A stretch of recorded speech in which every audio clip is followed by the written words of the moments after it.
Okay. I see that the numbers have stopped increasing, so I think everyone should be on board. Welcome everyone again. And today we are going to continue with the second lecture in our discussion about these introductory topics in data science and artificial intelligence.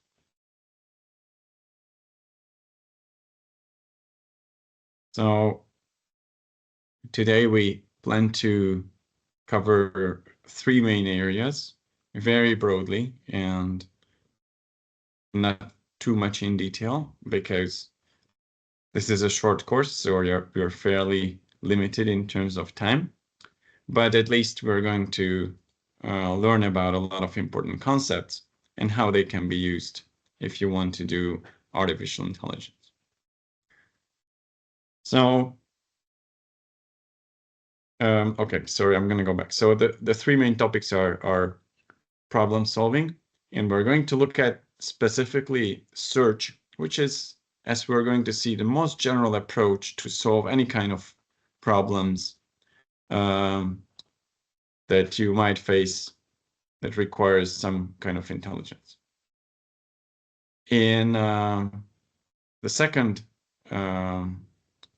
stage, we're going to talk about logic and its connection to making inference, which means that if you observe something which you accept as true, then you can, just based on pure logic, you can make conclusions, and we will see what type of inference methods exist for that. And finally, we will see what if we want to generalize logic and argue in terms of in the presence of uncertainty. And namely, we are going to address one type of uncertainty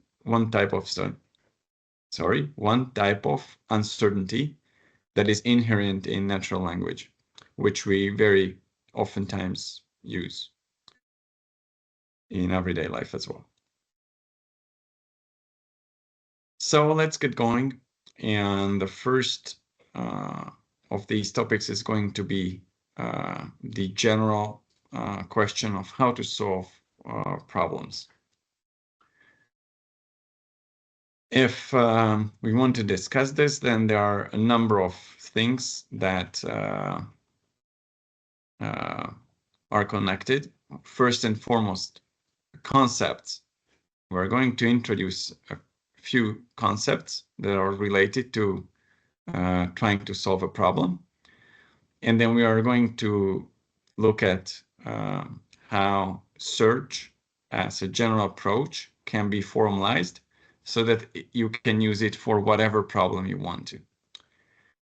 And if we have these tools, namely different types of search approaches or search methods, then we will also very briefly look at how we can compare them. To be able to compare them, you need to have some kind of an evaluation method that assigns some kind of goodness to them. And for that, we are going to introduce some basic concepts. And finally, we're going to look at examples and briefly comparing different search approaches. So search is pretty much ubiquitous in all AI systems, even if you are not aware. If you just look at deep learning does involve a lot of search, a very specific type of search, namely trying to find the weights of the network when you are training the network yourself. We will look at these concepts later. And if you look at an autonomous robot, that actually can use search for many different actions in deciding what action to take. even in anticipating a collision, to choose the trajectory it's going to take, for which it uses a specialized search method called planning, and even interpreting the input of the sensors or diagnose the problems and so on. So many of these searches may occur in parallel and also one after the other, so concurrently and sequentially. So first of all, let's look at a visual representation of a problem where we can find searches. The most useful mathematical tool for this is what we call a graph. And the graph is just a set of nodes and some edges in between them. These edges can be directed when they come in the form of arrows, so it points from one node to the other one, or they can just be without arrows, which you could also think of as undirected edges or having the arrow point in both directions. So those are not one-way roads, but in those cases you can go both ways. So the question is how a graph is going to help us when we want to discuss search. I mentioned we are going to introduce a few concepts here. The first and foremost is going to be the concept of state, and the state is going to correspond to a node. So when a system is in some configuration or setting, which can be a temporal thing, then we can also envision another type of state, and it can transition from one to the other. And this is what can be expressed by two nodes representing the two states and the edge connecting them. So a very basic example would include myself when I'm hungry. And then if I perform an action, which will correspond to this edge in the representing graph, this action could be that I eat an apple, and then I will transition to another phase, to another state in which I'm not going to be hungry anymore. So you can think of these states, but this can also be the physical location of the robot, or even the value, a set of value of weights in a network that you assign to it, or some other internal property that is relevant for the given agent. So once you can identify how to represent states, then the next thing that comes up is going to be state space, which is basically not only the set of states. So you don't only put the nodes in a big bag and have them as a collection, but there's this structure in between the nodes, which contains the edges, and these edges correspond to so-called state transitions and create links in between the states. So when I start a search, I have to define what state is the current state of the agent. And this will correspond to the so-called initial state. The initial state is here marked by green. So this is a special node. And this is where we start from. And as we talked about possible intelligent behaviors, an intelligent behavior assumes that you have some goal to achieve. In a graph representation, a goal can be typically represented as a node, as a state in the state space, which is represented in the graph by a node, or it could be actually multiple. There can be multiple possible states among the goal states if there are more than one, and those we can, on a graph representation, we can color them with a different color, and here you can see the goal node marked by yellow. Once I start a search, it will start from the initial state. And I will always look at what actions I can take. And if I take an action, that will correspond to a link and it will take me to another node. And when I start discovering what potential actions I have correspond to what potential states I can reach from my current state. And as I start drawing this down, this will basically create the so-called search tree. This is because when an agent starts the search, it doesn't have this representation as a whole. It doesn't have this holistic view on the state space and thus on the graph. Rather, it will gradually explore where it can go, sort of. When I say go, I mean what state it can get into, and then decide how to proceed and what further neighbors of those nodes to explore. When the agent tries to learn what neighboring states are available, this is what we call node expansion, because we expand the neighbors. We also call them children sometimes, the upcoming nodes.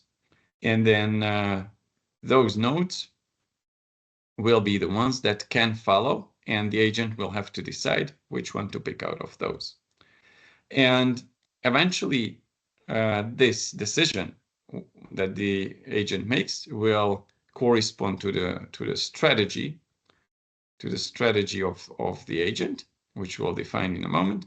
And eventually, after deciding on which node to pursue, then it will be able to do this one after the other until it's able to reach the goal node or the goal state. And we can get a solution based on that.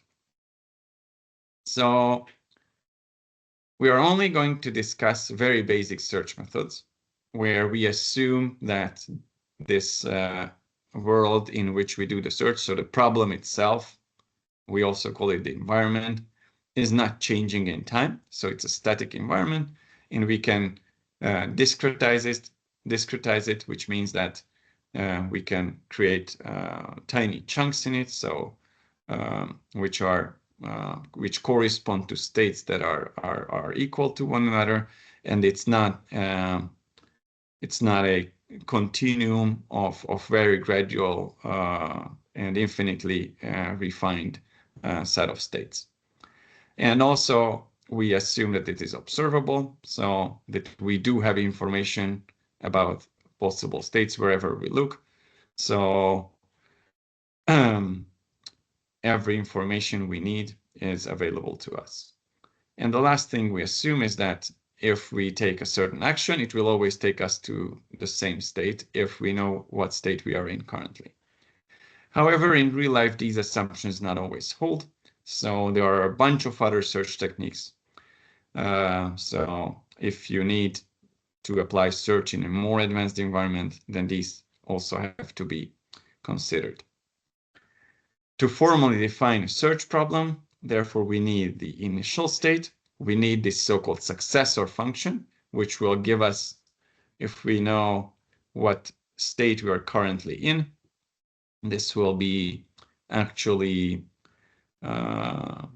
mapped onto a pair of outputs, which means that we will not only get an action, but also what state it will take us into, the successor state.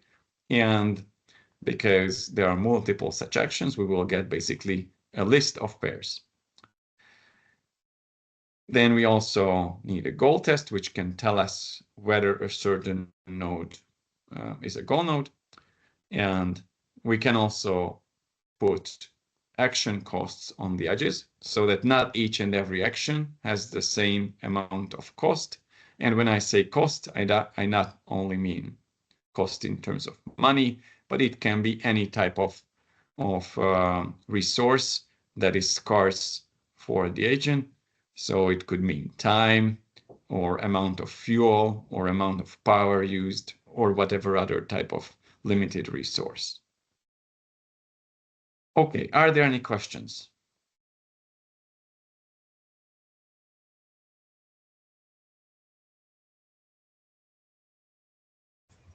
Can you hear me? Yes? Is it this some connected with this digest the breadth first search or like depth first search? Does it have to do something with those? I'm not sure what you mean, but we will actually get to breadth first search and depth first search. So this is only the formal setting yet, where we define what we need. When we say breadth first search and depth first search, those are actual strategies, and we will define what strategy the agent actually takes. So that will come right next. Okay, thank you. Any other questions?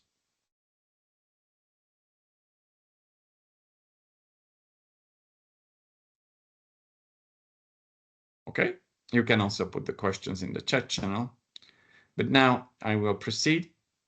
So let us quickly finish this formal setting by defining what a search strategy is. It is basically a decision function that performs the expansion of a node corresponding to a state, and then choosing from the available actions. There are two basic types of search. One is called a non-informed search, where we don't have any further information other than the set of possible actions, and informed search, where we will have some further information. For each search strategy, it's very important to decide whether we have a memory where we can remember the states that we have already expanded, so the ones that we have already visited.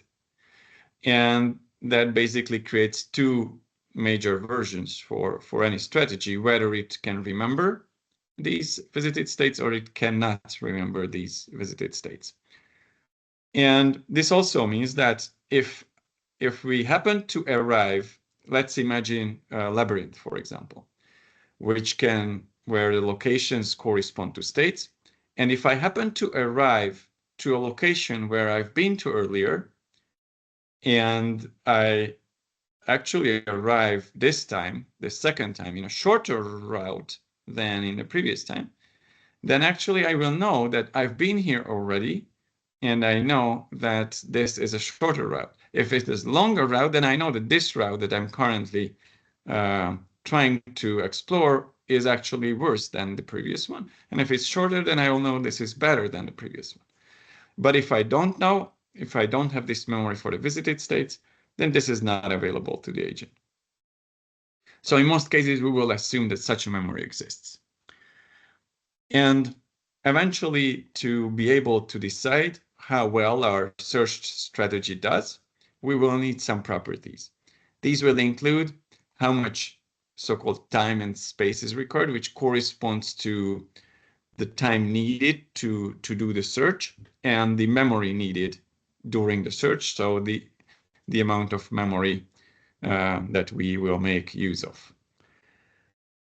An important property of searches or search strategies is completeness, which basically tells whether a search is guaranteed to produce a solution. And another one is optimality, which tells us whether we are guaranteed to find the best solution, which can usually mean the lowest cost or the shortest path to the goal node. Of course, if there is only one goal node, then this can only correspond to the shortest path or the lowest cost to this goal node. If there are multiple goal nodes, then the optimal solution would include, at first sight, the shortest path to the closest goal node. If there are multiple ones, of course, we can also require that we would get them for all the possible goal nodes. Whereas soundness means that if the search gives us a path from the start node to the goal node, then this is an actual real path. So it does exist. And a sound search strategy would not return a non-existent path. And now we already arrived to these basic search strategies. So these are the two most basic search strategies that can be defined. The one is called the breadth first search, and the other one is called depth first search. And you can see that if you start from a node, here the initial search tree just consists of the initial state, the initial node, and then we will explore all its neighbors. This is actually the same for both strategies, but then the difference becomes apparent, because after exploring the neighbors of one node, we will go as long as we have further neighbors of this initial node. And because in this case, we assume that every node has only two children, this is basically where it stops. And then it starts exploring the children of its children. So now we arrive to the grandchildren level. And then you can see that gradually all of those grandchildren are explored. And then we go to the third generation. So basically, breadth first search goes generation by generation. So children, grandchildren, great-grandchildren, and so on. And you can't visit a grandchildren before you visited all the children first. In contrast, when you go depth first search, then once you got all your possible children, then you go and expand one of your children. And instead of proceeding like breadth first search to the other child, you just keep on going and picking one of your grandchildren and going deep inside to the state space, always picking one of the nodes that is in the largest depth from the point of view of the start node. I hope this is clear, but if you have any questions, please let me know.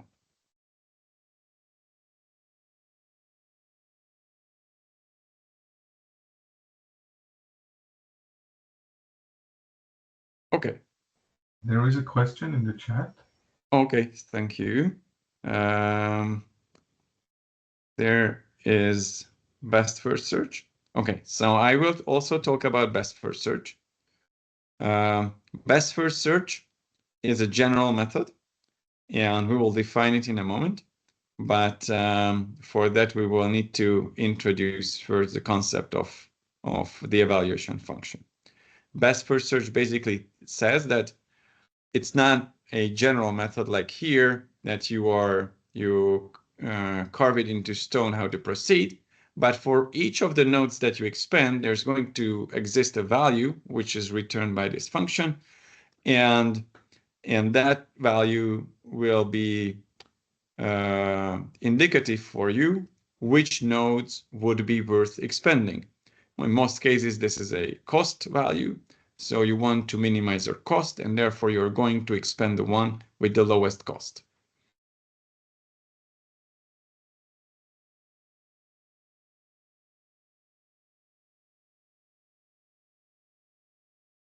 So there are other a number of variants for non-uniform search methods, which we will not look at in detail, but these can include limiting the depth and then trying to limit the depth and iterate over a larger and larger depth, and also trying to run the search from two directions, so both starting from the start node and the goal node at the same time. And you can hope that the two search frontiers will eventually meet. I want to give you a real-world example for doing search here. And one example would be the so-called n queens problem, where you have to put queens on a chessboard. The 8 queens problem is on a classic chessboard, an 8x8 chessboard. And you have to find a position for these queens where no one can take the other. So this is a classic logic puzzle, but it nicely illustrates how search can be used. And I will leave this as an exercise for you to try to formulate, to come up with the formal definition for the search. So what would, in such a puzzle, how would you represent the initial state, the successor function? So what would be one state and then the other one? And what would correspond to goal state, and what would be the cost of the actions? So for example, for this one, we can start finding out about the formal representation together. The initial state would, of course, be the empty board. And the successor function would be just putting one queen on the current board state. And that means that there will be one more queen on the board, and the state is going to contain its exact position on the board. And with a very easy search method, we can just try to put newer and newer queens on the board until we get to 8 queens. And then we can check whether it's a solution or not. A very dumb method, but it is already a formal search method. In a more complicated variant, you could also think about moving the queens on the board, and then there would be multiple types of actions, not only placing a key queen on the board, but also trying to move the ones that are already on the board, so that if any can take the other, then you would move it out of the way. Okay. As for this 8 puzzle, I think most of you probably have seen something like that. You have to move these tiles around in this grid until you can get this goal state. And I will leave the formalization for you as an exercise. And now we arrive to best first search, which was included in the question previously. So best first search asks the question, which one is the best node out of the ones that I expended when I'm in my current state? And for that, as I mentioned earlier, we use an evaluation function, which is typically a cost function. So we want to minimize it. And therefore, the minimal value of this evaluation function will correspond to the node that we should expend. Please do note that best doesn't mean that we have a guarantee for the optimality of the solution path. So different strategies, and it depends on it can depend on the actual definition of the evaluation function, which will influence the actual strategy.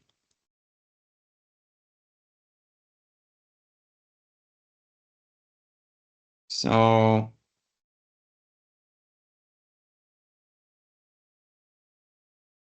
when we want to make use of information to define an evaluation value for the current state, then this is going to be an added level of intelligence in addition to just having some default expansion strategy for the nodes. And this extra information can come in the form of the cost action. And for the nodes and for the actions that we have already considered, this will correspond to a trajectory, which we also call a path. So a sequence of actions, each having its particular cost. And the path cost is simply just the sum of all those actions corresponding to the edges in the path. How can we use this information to decide on what node to expand?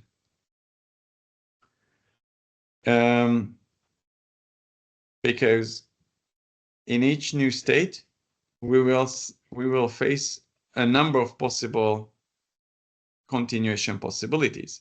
If I have 5 possible actions, then the number of states that I can reach after the next step will be 5 times more as the ones that I could reach in the number of steps I've taken so far.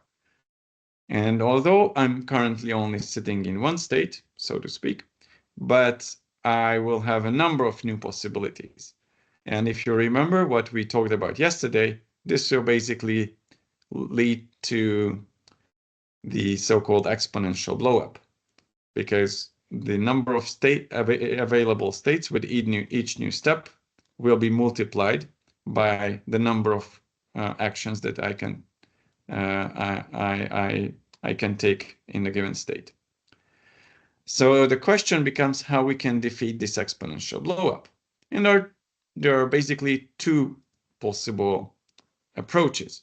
One is that if I can somehow decrease the number of actions to consider in a given state, then of course this multiplier will decrease. This is what people, scientists typically call the policy function.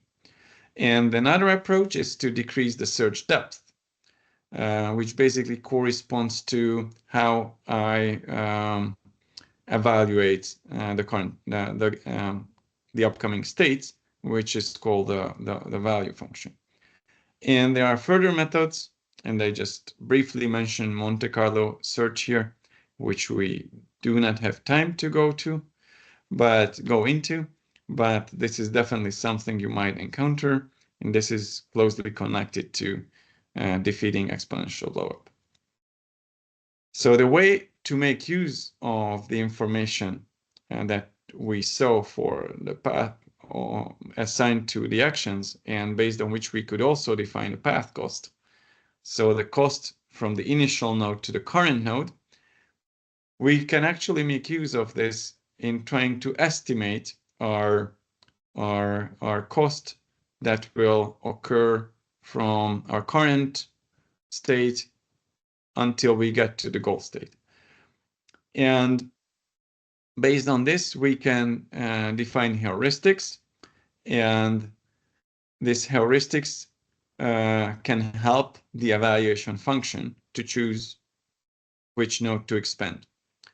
So basically, as we defined earlier, path cost and denoted it by G, we can also define heuristic measures and typically denoted by H. And these will correspond to the already surely known costs that we encountered from the start node to the current node, and our estimation based on this so-called heuristic value from the current node to the goal node. So these are, and if the heuristic comes in this in this estimation form, then it's called a heuristic function, and it tries to estimate the cost of reaching the solution from the current state, and it is independent of the search strategy. So multiple search strategies can, and also from the actual search tree. And an important property is that if you define such a heuristic function, then in the goal state, it should basically be 0. There are many different ways to derive a heuristic function. We will very shortly talk about this later, but to understand the essence, I just give you one example, which is a straight line distance. So for example, if you want to know how far a certain city is from your current location, then you should find the shortest route on the map that takes you there. But a good estimation could also be just the straight line distance, as if you could fly there. So we could also call it flyover distance. Now we are going to look at a number of different best first search strategies. And the first one we are going to consider is basically a sort of non-informed search, because although we formalize it in a similar fashion introduced by best first search, it will actually correspond to using only the values that we have so far. So basically the action costs. And the evaluation function is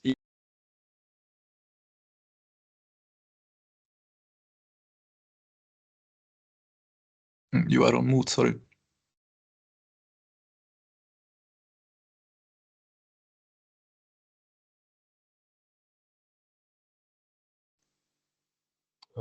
Excuse me, you've muted yourself. We can't hear you. I'm sorry, I couldn't hear your question. Could you repeat it, please? You were just muted. That was it. Oh, okay, so someone muted me. Okay, well, if possible, I would like to ask the organizer to disallow other people to mute me. That would probably help a lot. So let us proceed then.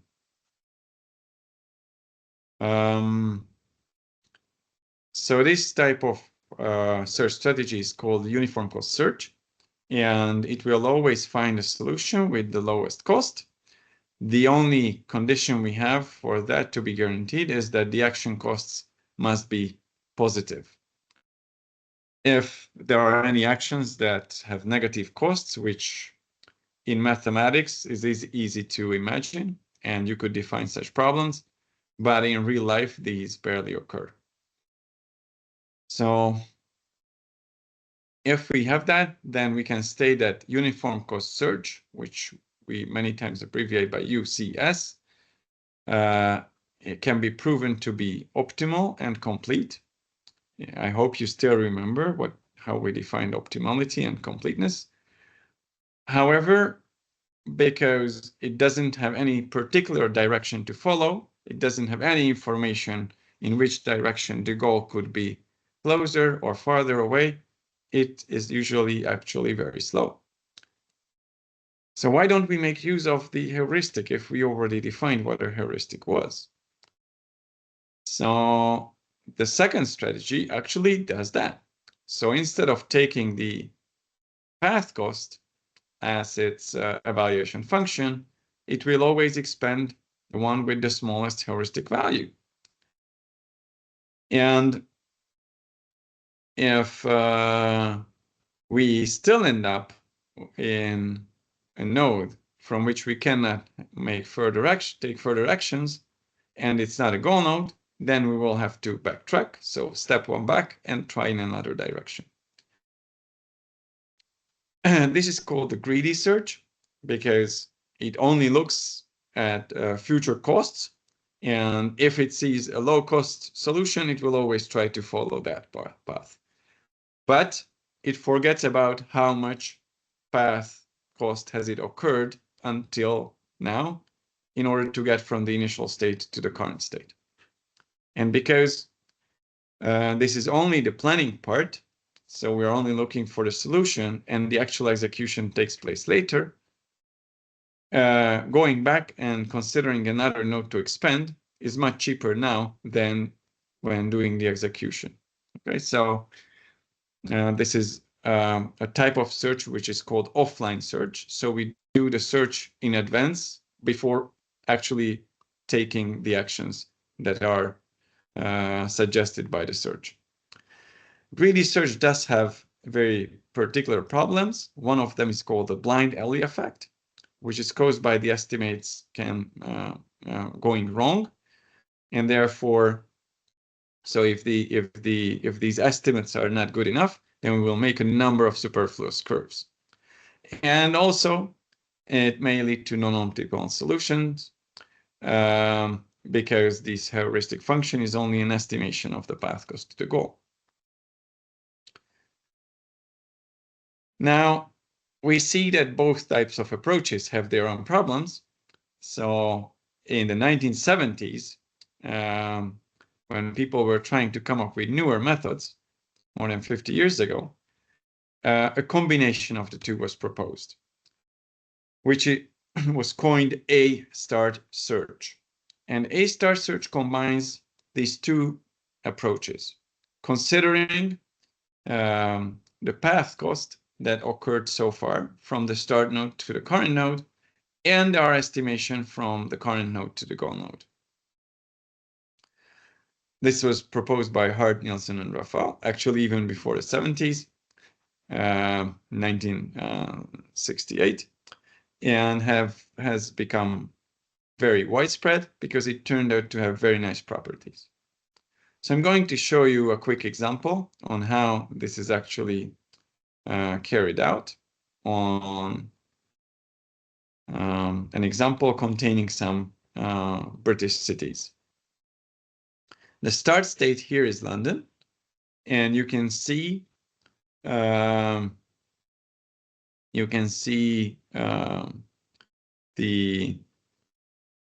distances on the map, and also some heuristic values from the expanded nodes. On the dashed lines, those are heuristic values, whereas on the solid lines, you can see distances. So if we start a search from the initial state in London, we have only 2 neighbors, and we expand that. And the follower states are going to be Birmingham and Peterborough. And we can compute the evaluation function for these nodes so that we can select from them. And we can see that the cost of getting to Peterborough was 120, and the estimated cost from there to the goal node, which in this case is Liverpool, is 155. So the evaluation value is going to be the sum of the 2. Then we compute the same thing from Birmingham, and because we get a larger evaluation value, we actually choose Peterborough to expand.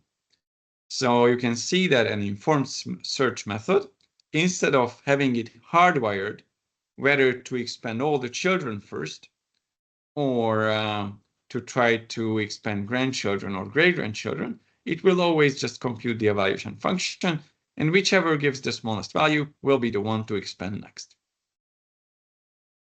So in order to these heuristics to work nicely, we will need a few properties to work. One important property is called admissibility, and we call a heuristic admissible if it never overestimates the actual path cost from the node N to the goal node. So we can mathematically say that this heuristic value is going to be, it has to be larger than or equal to 0, as we defined earlier, and it has to be less than or equal to the optimal heuristic value, which is the actual path cost. This is denoted by H star of n. Another important property, which is somewhat related to this, is called consistency, or we can also call consistent heuristic monotone. If for every node n, each and every of its successors can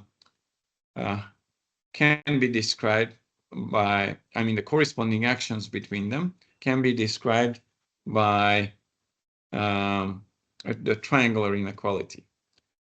So if we look at the estimated distance from the current node, this is if you think about the straight line heuristic, then this is basically can be one side of the triangle, and the other 2 sides can be the actual action that we take, and the corresponding cost will be C to that. So that takes us from N by taking action A to the node N dash, and then we will add the heuristic value as the other side or the third side of the triangle, which will correspond to our estimate from this new node to the goal node. So if I go back to the previous slide, then you can see such a triangle here, basically that the direct triangle, the estimation from here is 155, and then the cost is 60 to the next node, and the estimation from there is 135. Now, if I take the sum of these 2, it's going to give me 195, which is actually larger than 155. So this heuristic for this node at least satisfies the triangular inequality, so it can be considered consistent. And if a heuristic is satisfy this consistence property for each and every node, then this is called a consistent heuristic. Now we can also ask the relationship. Is there any relationship between the two? And if you take a look at the definition, then you can see that starting from the goal node and using the fact that the heuristic value of the goal node is 0, you can quickly start repeating this, adding the triangular inequality and the costs, and we'll quickly lead to the conclusion that consistency will prevent overestimation, and thus each consistent heuristic will have to be admissible as well. However, this is not true the other way around. So, and the third property that might come handy is that if a heuristic is always larger than or equal to than another one, then we say that it dominates the other heuristic. Are there any questions here?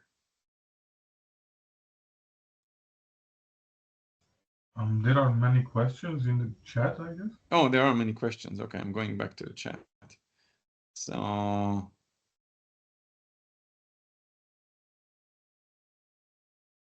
okay. Can you constrain the search function somehow so that it doesn't exponentially grow? This is exactly by defining the evaluation function. So it might have been asked beforehand, but if you define an evaluation function, that will basically guide which node to expand. There are also other methods where you can rule out certain child nodes to be expanded, but depending on what type of search we're talking about, for general search, these are called branch and bound methods, where you can prove that some children will never take you to an optimal solution. And in case this is a thing, this is a search type that involves multiple agents, then there's a special type of multi-agent search, which is typically applied, for example, in games where there are 2 or more parties, and we try to maximize our chances of winning and minimize the chances of the other party winning. And for those cases, this is called alpha-beta search. So you can actually find these if you search for them. Another question was, how does greedy search work? So then I'm gonna quickly go back to greedy search and look at it again. So greedy search always considers the heuristic function, the heuristic function as its evaluation function. So if you can see that the greedy search will expand the node that has the lowest heuristic value, it will be a very optimistic, overly optimistic search strategy, and always believing this estimation function, what it says. And if the estimation function is overly optimistic, so basically tells us that in this direction, you can reach the solution with the cost of just 2. And when you start actually going that way, it turns out that the actual cost is much higher. Then greedy search doesn't care and just keeps asking which is the currently explored, the one among the currently explored nodes that promises to get me to the goal the soonest. Okay, this is how greedy search works. All right. So then I'm gonna go back to the point where we stopped, and using the properties that we defined, we can basically just state the optimality theorems. So we can say that if h of n, so a heuristic, is admissible, then the A star strategy is going to be optimal without using a visited list. So sometimes we will need to expand nodes that where we've been earlier because we don't recognize we've been here earlier. But if it's also consistent, then A star is optimal using a visited list. In this case, we will recognize that we've been there earlier. And if heuristic is admissible, then A star is also called to be optimally efficient, which means that with any given heuristic, no other search strategy expands fewer nodes than A star. So to make use of these properties, let us quickly look at a puzzle, an example where search can be applied. And this is the task called Missionaries and Cannibals. And in the puzzle, you have 3 missionaries and 3 cannibals on one side of a river, a boat that can fit 2 of them, and the task is at most 2 of them. And the task is to get all of them on the other shore of the river without the cannibals eating the missionaries, which would occur if at any certain place there are more cannibals than missionaries. This is a fairly classic puzzle, so you might find it in other places as well. And if you want to solve this, the most important question you might want to ask is, how do you represent the states and the state space for this puzzle in order to be able to do the search? So it's been 50 minutes so far, so we're going to take a very short break here. And during the break, please try to think how you would actually formalize this search problem and put down numbers, symbols, or even possible states. And if you can, you could even go for a heuristic that would estimate the goal from the distance from the goal state or the cost to reach the goal state. And okay, yeah, basically I think that's it. So the break is only going to be 5 minutes today because we started a bit later. So resume at 4:07.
Okay.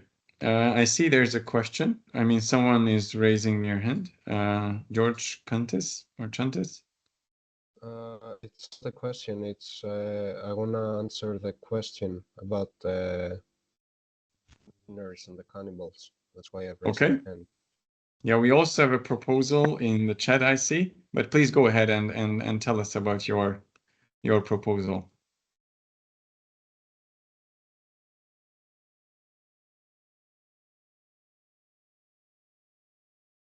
Can you hear us?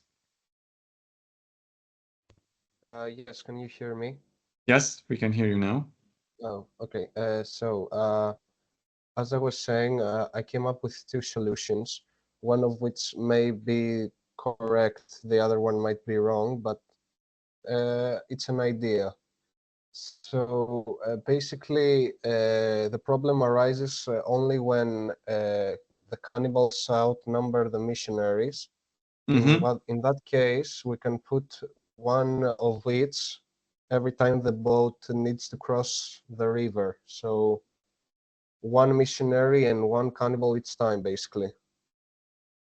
Okay, but actually the task was to propose a state representation for this task or for this puzzle. So how would you represent the state?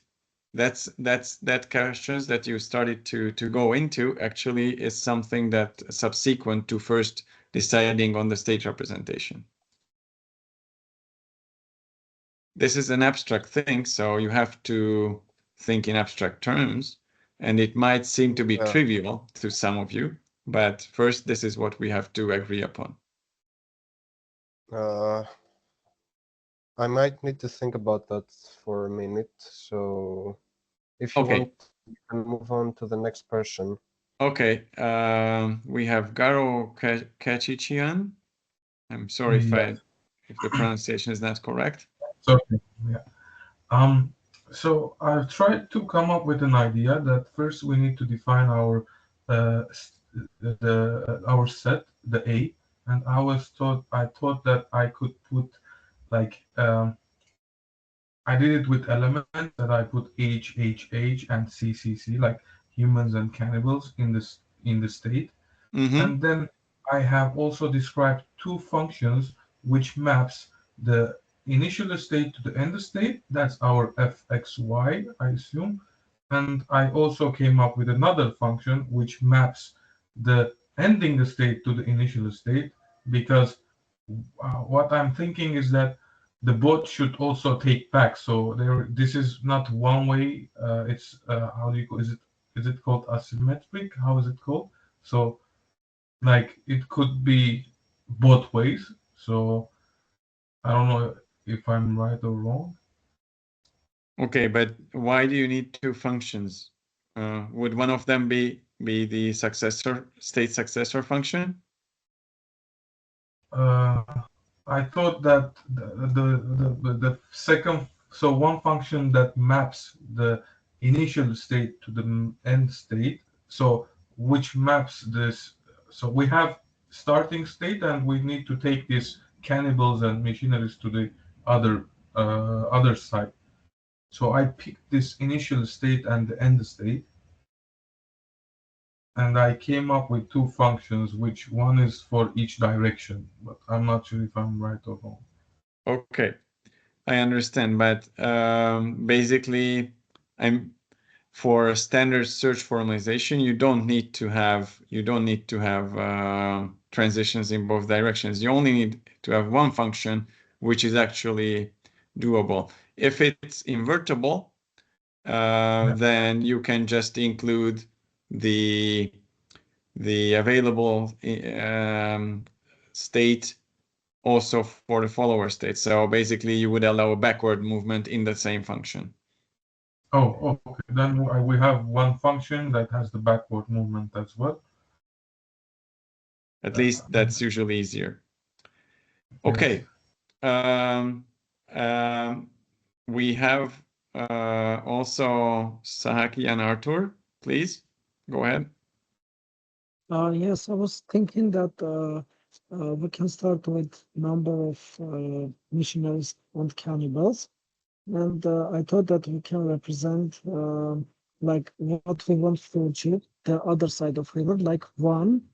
And this side of river is 0, like it's either 0 or 1, and our goal is like to have the sub child of our tree in a way that we have more missionaries and the state is 1. Like, for example, 3 for missionaries, 0 for cannibals, and 1 for the side of the river that they wanted to cross. So yeah, I wanted basically to do some kind of a tree search where we would have this favorable state of more missionaries and the side of the river being 1, not 0. Okay, so would this contain, so a representation of a state would consist of numbers? Yes, only numbers like 0, 1 How many river. numbers then? Well, 3 numbers, 1 for missionary, 1 for cannibal, and 1 for the state of the river side, like what side it is. Have they crossed or not? Okay.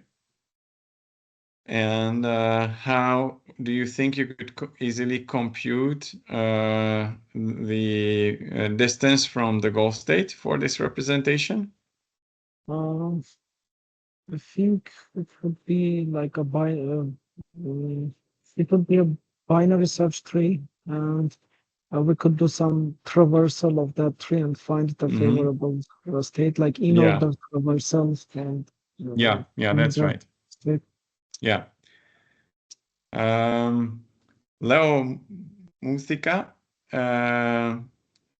proposed to have M, a variable M for the number of missionaries, and C for cannibals. I'm not sure if these are actually variables, but and then he goes on to argue about the successful sequence of actions, but that is still not what we consider here. Basically, the textbook solution for the best, most efficient representation for this puzzle is to encode a state by the number of cannibals and missionaries on either side of the shore.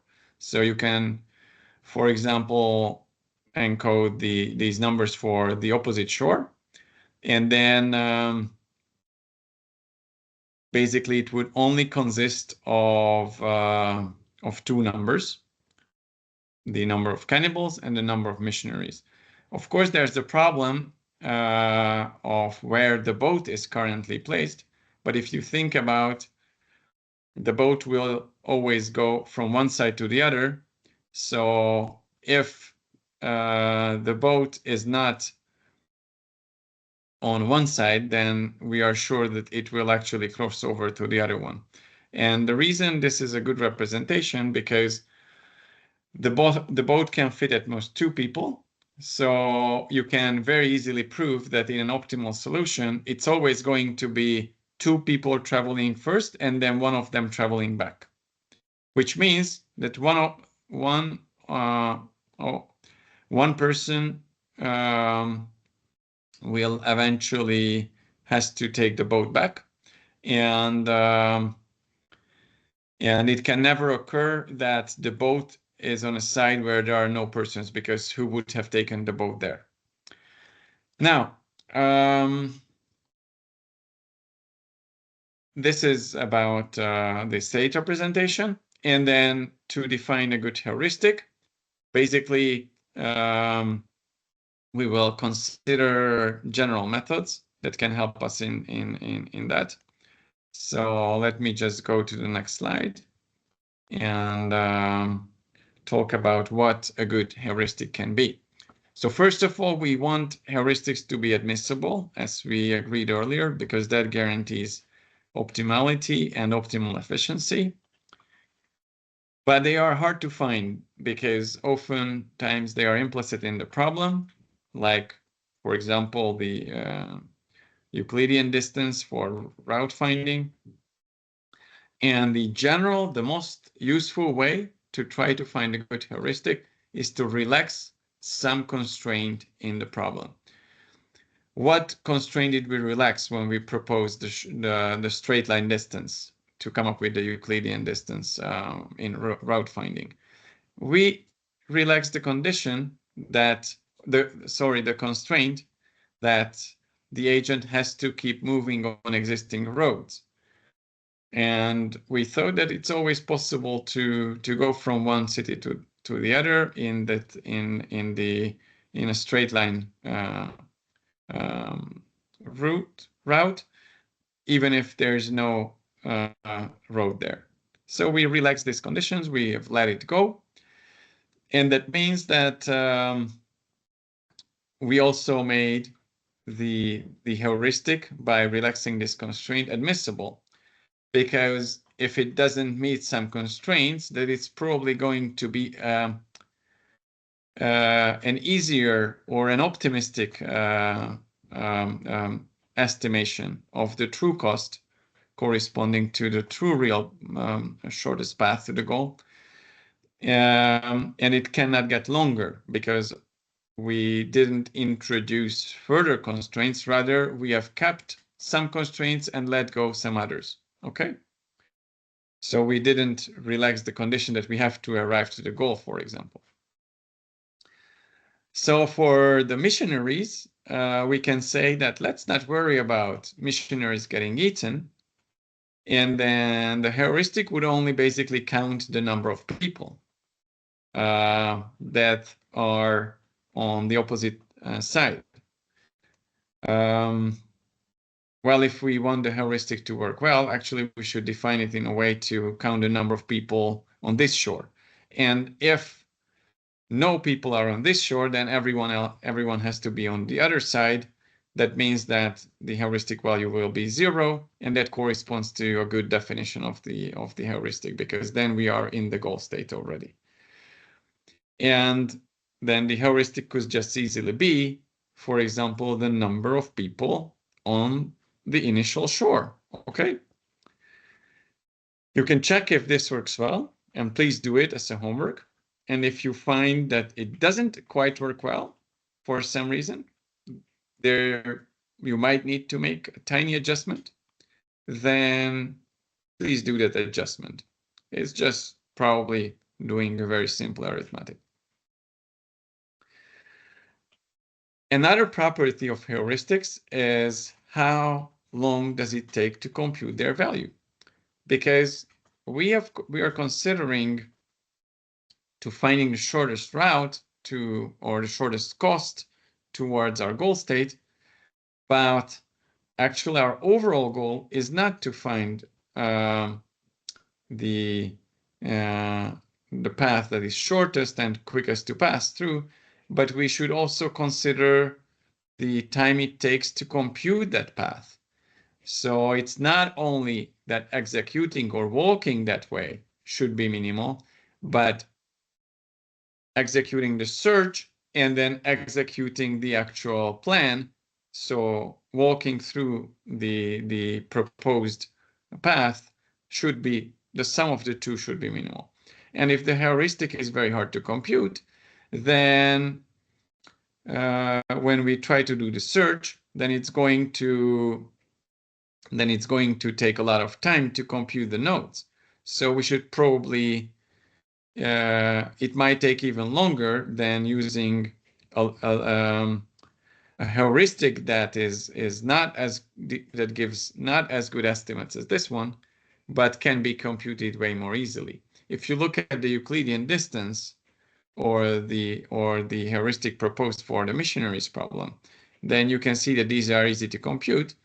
But you could actually argue that the best heuristic could give a perfect estimation. So when you are in a current state, you just call a search method and make sure, like even a non-informed search method, and compute the guaranteed shortest route towards the goal node, and that should be your heuristic value. And of course, no other heuristic will eventually give you better values than this one, but it's going to be very hard to compute, which is the thing that we wanted to avoid first and foremost. So good heuristics are not only should be good estimators, but should also be easy to compute. And that creates a trade-off between the branching factor, which is the number of actions that we can have in a given state, and the complexity of the heuristic. If we compare two heuristics, if we compare different search methods by using standard breadth-first search and A-star search with two different heuristics, for example, H1 being the number of people still on the left bank of the river, or H2 where we relax the requirement that cannibals do not outnumber missionaries, and with that requirement we compute the optimal path. So it will be a more expensive heuristic, but will still not be an exact estimate of the goal. Then you can see that each of these introducing A-star with H1 already achieves a large reduction in the number of required steps, and H2 an even higher reduction. And at the same time, the branching factor decreases. So the number of possible and favorable actions in average over the complete search tree will be much lower if the heuristic is better. And then you can go back and try to find the right balance between computing the heuristic and how much time savings does it give to you. All right, with that, we completed the general search part. So I would like to ask if there are any questions here.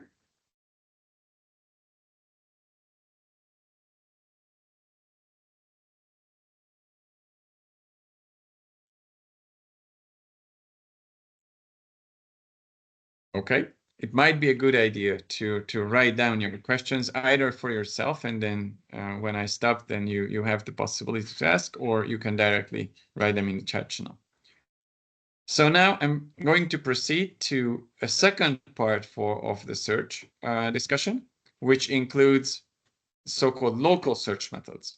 And in these search strategies, the actual path to the solution is irrelevant. Just think about the n-queens problem we discussed earlier. You don't really care about where the queens have been throughout the search. You only care about where we ended up at the end.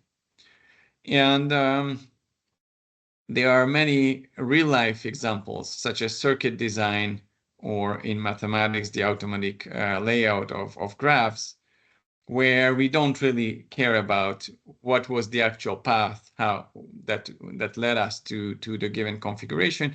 We just want to make sure that this is a configuration with a very low cost. And these are called global optimization problems, because in the state space we look at these set of states as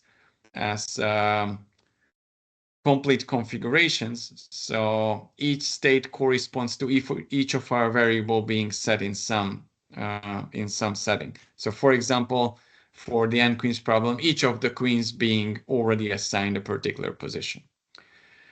And if we don't care about the path, that has a number of advantages. For example, low memory footprint, very easy implementation, and first and foremost, the possibility of doing iterative improvement steps. The primary method for doing local search is called hill climbing. This is applicable in discrete environments. So where the states we can clearly define whose neighbors, such as we did in case of graphs, and they do not implement a continuous or a continuum of states, which could be better represented by a continuous representation, such as like real numbers or complex numbers. And in discretized spaces, this most basic local algorithm is called hill climbing. This also uses an evaluation function, which basically tells you how good you are. And the reason we use a different symbol here, because whereas previously the evaluation function was typically a cost function, which we try to minimize, in local search, many cases we formalize it in a way that we want to maximize the evaluation function. And this is what the name hill climbing stems from, because you basically want to find a point which corresponds to the highest peak inside a mountainous area, which is the symbolic allegory for the evaluation function in a landscape. And the algorithm is extremely simple. We usually start from a random initial state, so we don't even define where to start from. And the only step in the algorithm is that you have to go to one of your neighbors where the evaluation function is at least as good as yours. So improve the evaluation function in every step. And then once you got into that new state, then you will look into those neighbors, but only locally. So basically, this is why you can only, this is called local search, and you are only considering the current state, and there's no search tree in this case, because every earlier state where you were already into can be immediately forgotten about, and then you can just proceed in terms of a greedy fashion. So don't mix this up with greedy search, but it can be considered another search method that has this greedy property. And therefore, the advantage is that the memory requirement is just a single state, or we only have to know where we are at the moment. However, there are a number of problems assigned or corresponding to this, and these include getting stuck on shoulders. If you consider just a one-dimensional evaluation function, a one-dimensional state space, if you get here, then there's no possibility to improve with a direct neighbor. And if you start here, then you will end up in this local maximum. So instead of getting to the best possible solution, you will just find a locally good solution. And you also might end up on flat maximum. So there are a number of problems, but there are also ways to get around these. And these have led to a number of variants of hill climbing, which some of them allow sideways moves so that you can just move along a plateau. Sometimes they apply random restart so that if you see that you don't improve, then you just randomly choose another state. And of course, this is a non-local step, but this is the only non-local update in the algorithm. And sometimes there are also stochastic steps in the stochastic variants of hill climbing, where the update happens in a probabilistic fashion. So basically, we look at how much we can improve in the neighboring directions, and the more we can improve, the largest is going to be the probability that we move in that direction. And finally, a very special variant is the first choice hill climbing, where the first state is chosen in a random follower state sequence, given that its evaluation value is better. So I haven't mentioned the steepest ascent at the beginning, but that basically corresponds to trying to always choose the one, which is in contrast to the first choice method, which chooses randomly, but steepest ascent chooses the one where the improvement is the largest. So, you know, a very ambitious hill climber. Okay, are there any questions in relationship to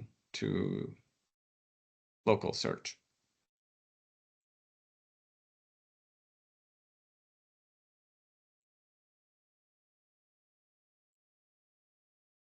Okay, I see someone posted a solution for the missionary and cannibal problem. You can check if this solution is good, but of course, checking the solution is only a verification step, and verifying a solution does not equal to being able to find a solution. So those are two different stories. But definitely, it's good that if you can verify if the solution is correct, and it takes a bit more effort to verify whether it's optimal. All right. Related to local search, there's just one more thing that I want to mention is that we talked about hill climbing for the discretite space, and there's a very famous corresponding variant in continuous spaces, which is called gradient methods.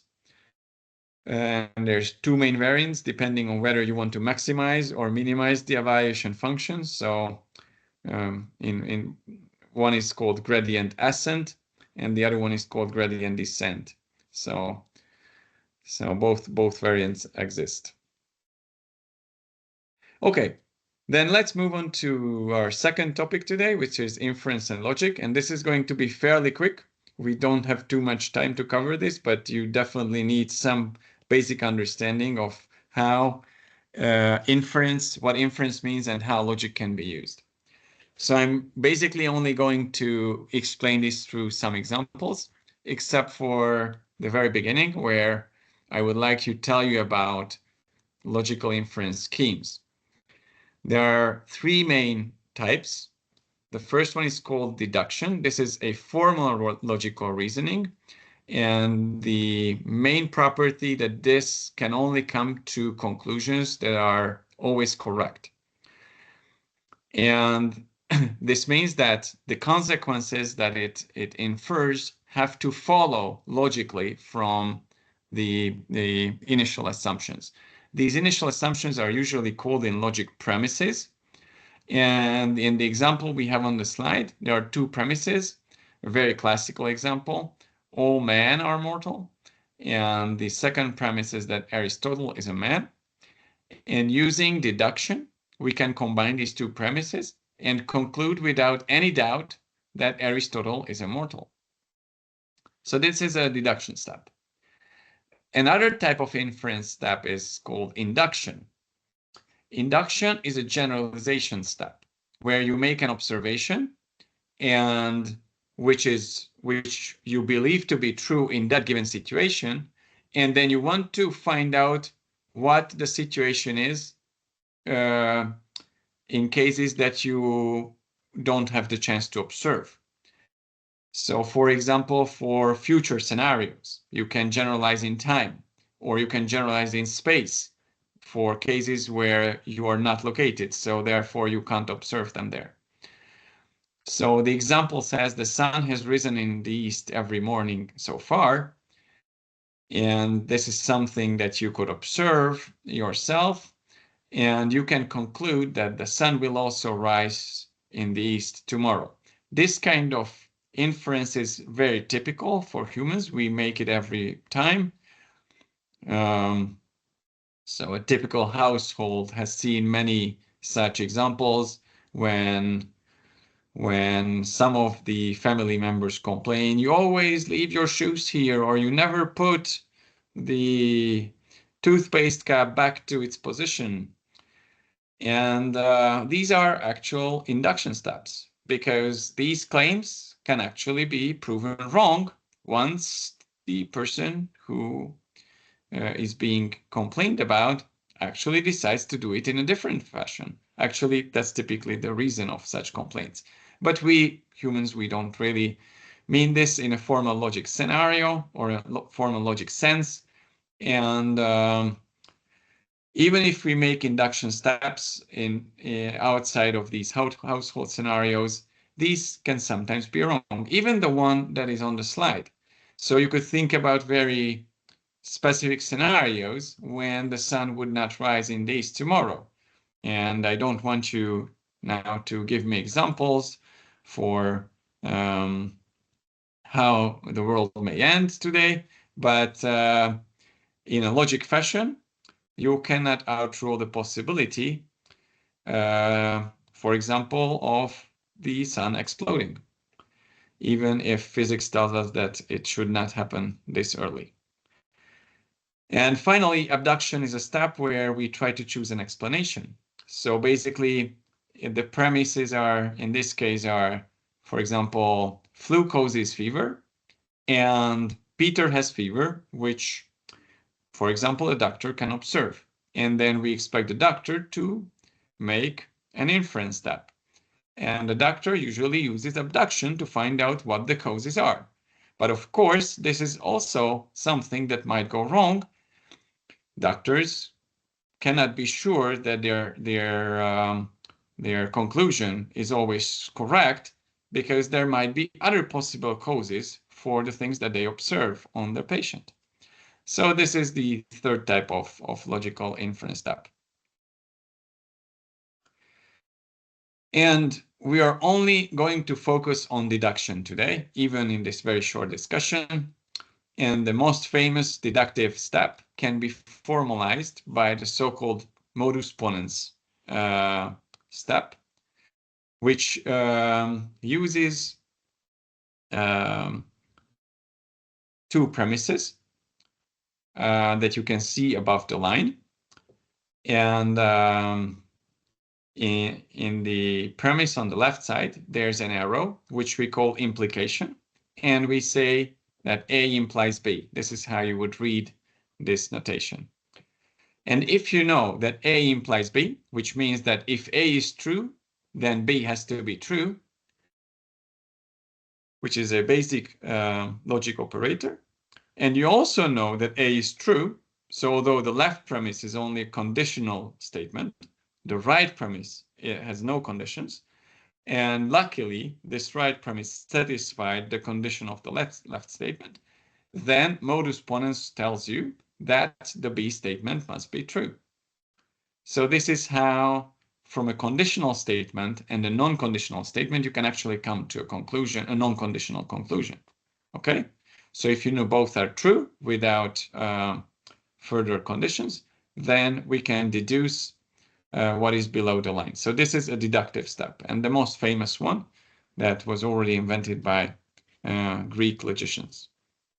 And if you know such steps by which you can make basic inference steps, then the most the easiest way to think about how we can actually make longer inference chains is basically starting from our initial statements, which in mathematics are sometimes or typically called axioms, and then just apply some kind of logical inference step, such as modus ponens, and thereby deriving newer and newer facts, as you can see it here. And after deriving these facts, you will derive further facts until we actually get to a fact, which is something we were looking for. And you can easily recognize that this kind of making logical steps is also basically a search that we discussed earlier. So you start from an initial state that includes these sentences, and you are basically looking for a state that includes that sentence. Okay, so this is how you can make a logical inference. However, this kind of inference method does have very particular problems, that by namely generating many irrelevant facts. and that also that every rule has to be rechecked whenever a new fact is added to the knowledge base. So basically the set of initial statements. So therefore people came up with, okay, let's do it the other way, which is backward chaining. And in this case, basically, instead of using deduction rules, you have to invert deduction, which can be done by abductive steps. And there you will have to make sure that these are actually invertible steps, because if you use general abduction, then the conclusions can actually go wrong. Now, if we want to make sure that the conclusions are correct, then invertible deductive steps should be used, and then we can go backwards. But this somehow restricts the possibilities. And if these are not easily invertible steps, so that we can make sure that our abductive conclusions are correct, then it's going to become very, very difficult. Also, because this, in contrast to the previous forward chaining method that resembles breadth-first search, this will work in a depth-first search manner. This is going to be an incomplete search. And despite these disadvantages, it is still a popular and effective, can be effective, an effective method. And the third approach is the one that we typically call proof by contradiction, or in Latin, it's called reductio ad absurdum. And this is actually the one that is most often used. And basically, the way we apply this is something you might have seen in math classes, that starting out from the premises, which we call KB, and could be a set of axioms, we negate the goal, so the statement that we are looking for, add this to our knowledge base, and then try to prove that with this extended set of statements somehow contains a contradiction, which would be KB dash in this case. And if we can prove that KB dash contains a contradiction, then we can deduce, so infer in a deductive manner, that adding the negated theorem code must have been the cause for the contradiction. So then the theorem itself has to be the one that is true, not the negated theorem. And the way to prove the contradiction is that we start making inference steps, deductive inference steps. And if we can arrive to the false statement, so come to the conclusion that false must be true, which we know that is a contradiction, then we manage to prove that the original KB- set had to contain a contradiction. And the good thing about this is that it gives a direction towards the proof. So when we are trying to get to our goal state, and in the goal state, we just have to have the false statement as being stated to be true, then basically this is something very short. So the length of the statements can be used as a heuristic function. Now, an example for this is you can see some natural language sentences here. And I'm not going into details into how to convert these into logic sentences. These symbols here correspond to first order logic sentences. When you see this turned around E, this means exists. And the upside down A means for all values of the upcoming variable. And then each of these so-called quantifiers is followed by a variable. And we can basically formalize such a natural language sentence being Jack owns a dog, saying that there exists something in the world that we should denote by X, so that something X is actually a dog. And this is the symbol for and. So we say, and it also has to be true that Jack and X relate in a way which we can call ownership. So Jack owns this particular X thing that exists, and if that X thing is a dog, then this logical statement formalizes the natural language statement, Jack owning a dog. Okay, this is the way we formalize all the natural language sentences. And we can actually make those weird quantifiers disappear with special steps. And once we manage to make them disappear, then we can start combining these statements with one and the other so as to try to prove a contradiction. And the way this contradiction can be proven is shown in the graph. So this will be a solution, and this can actually prove the original statement to be shown. So there, I did not intend to give you a full understanding of how you can use logic, because that would require way more time. And this is not the primary purpose of this course, but to give you an understanding what we mean by logical inference, that there are different logical inference schemes, deduction, induction, and abduction. And if you want to do deductive inference, then there are good ways how you can formalize it, and basically applying search methods will eventually help you driving out your inference problem solving. And there you can see that even logical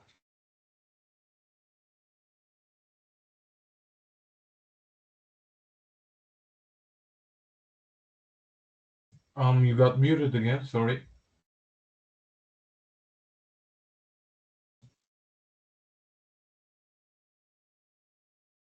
I think someone muted you again.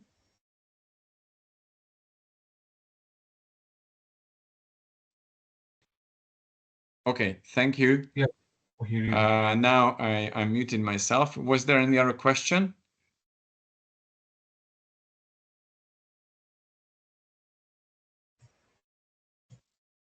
Okay, so I'm not sure for how long I've been muted, but please do notify me if you notice that I'm muted. I'm not always to keep an eye on whether I get muted. This is really annoying. But my final conclusions that I was explaining is that now the two main methods we covered today was search and inference through logic. So the final part that I would like to talk about is basically going to be something that steps beyond classical logic. Whereas in these kind of logic statements, we implicitly assume that didn't talk about this, but we always assume that a statement has to be either true or false, and there are no other possible values. In many cases, it's much harder to decide whether something is true or false. And this is where more advanced logics can actually come into play. So a very quick introduction, which is what I will give you into fuzzy logic. This was proposed in 1965 by Lotfi Zedek. And the main idea was that truth values may apply partially. So whereas previously it was always true or false, now we want to be able to express partially true.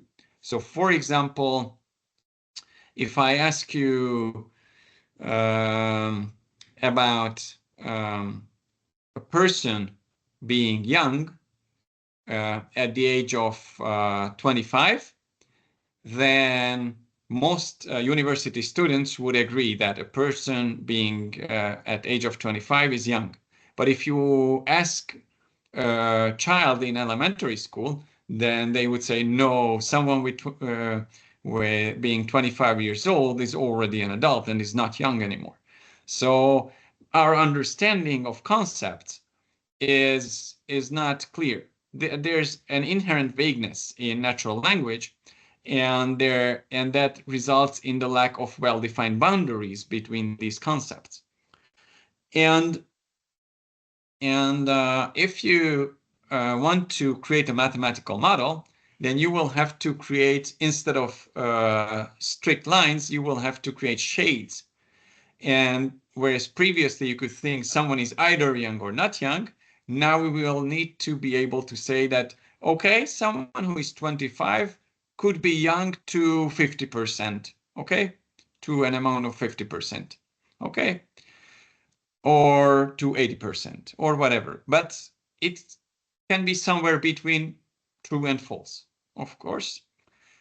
There might be cases where something would still be clearly either true or false. So, for example, a 1-year-old child would definitely be considered to be young, and a person above 100 years old would be considered almost by everyone to be not young.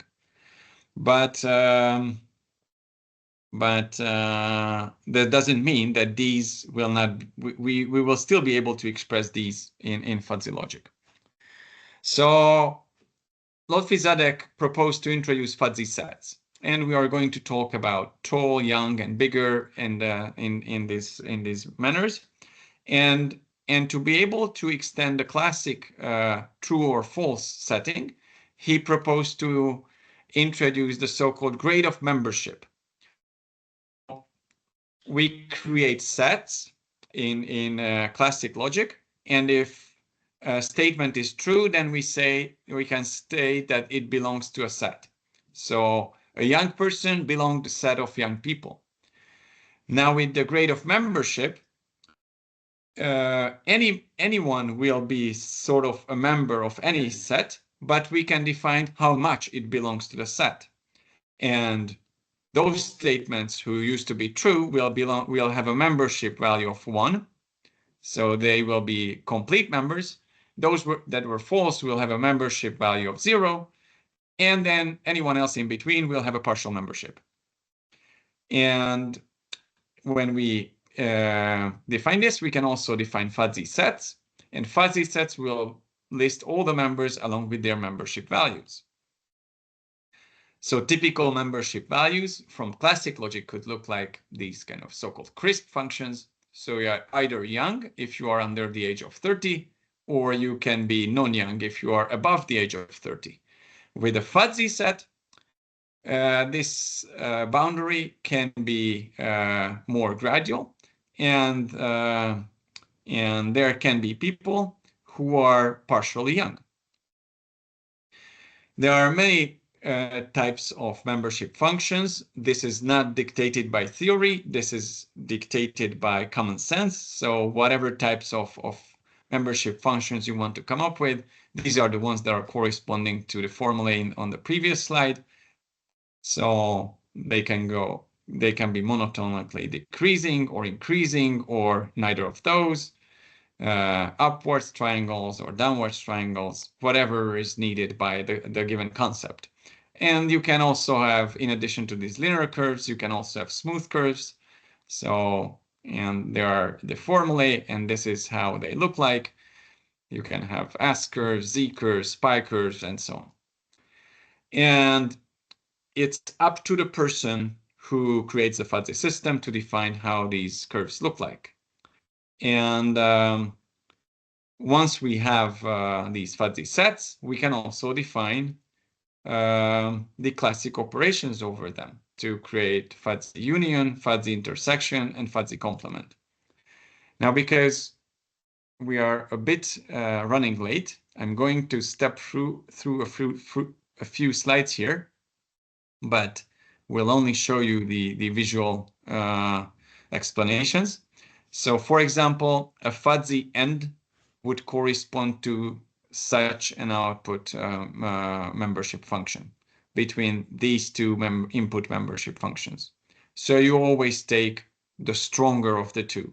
And if you consider the classic AND function between two binary inputs, so like false and false will be false, and true will be true, but false and true will also be false. So this will sort of simulate that at the end. So here you can see that if either of the inputs are 0, it will return a 0 membership it will return a 0 membership value. But if they are partially true, then the fuzzy end will allow a partial truthness to the output. And similarly for the OR and the NOT functions. So you can redefine basically a whole classic sets using these. And now I'm also going to skip a few slides just to get to how you can actually make conclusions using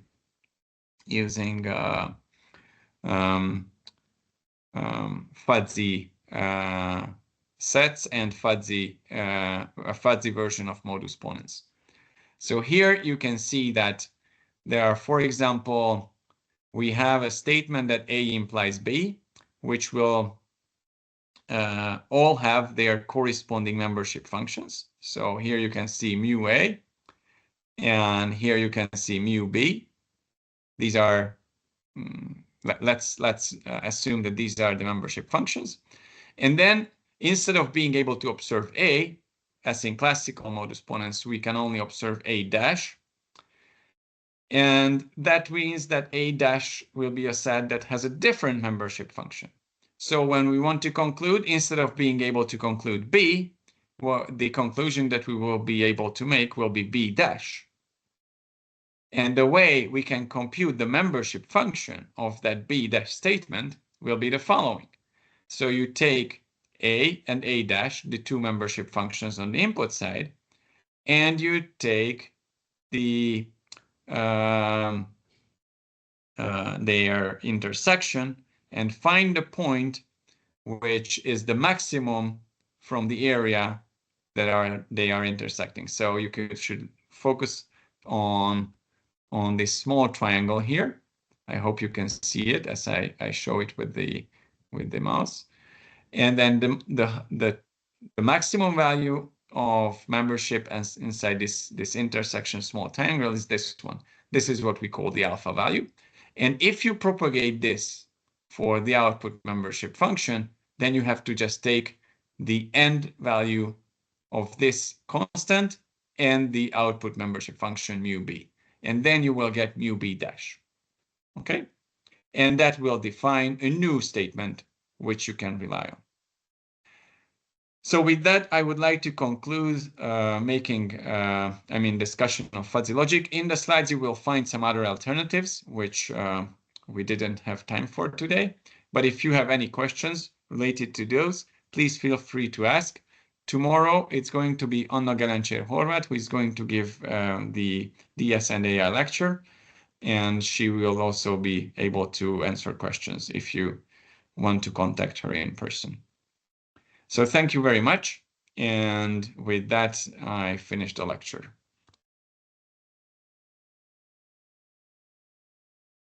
If you still have questions, you can leave them in the chat, and then I will reply them in writing.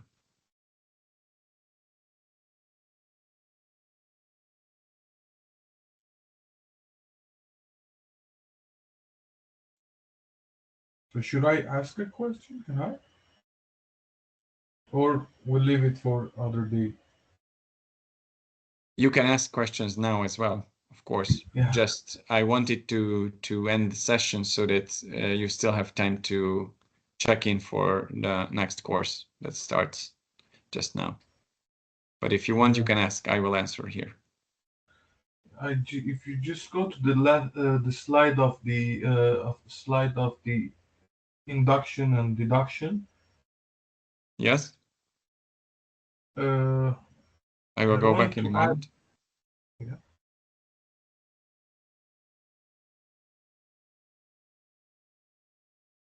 Is this the one you're thinking of? Yeah. Okay. So difference between the deduction and abduction is that deduction could be proved that it's correct, but abduction is not always correct. Is that what you meant? This is not the primary difference, but this is a very important property of them. Induction can also be incorrect or in more precise terms, unsound. So even induction is an inference step that can go wrong in terms of its conclusions. But the main defining characteristic of abduction is that it tries to invert a deductive step. So Oh. basically, if the deductive step would be if we knew that Peter has flu and flu causes fever, then you can deduct that Peter has fever. Okay, then this would be the conclusion in a deductive step. Okay, and this has to be true. It is a sound statement and a sound conclusion or inference scheme. But what abduction does is to look for explanations. So basically, it tries to explain the observations by a possible cause.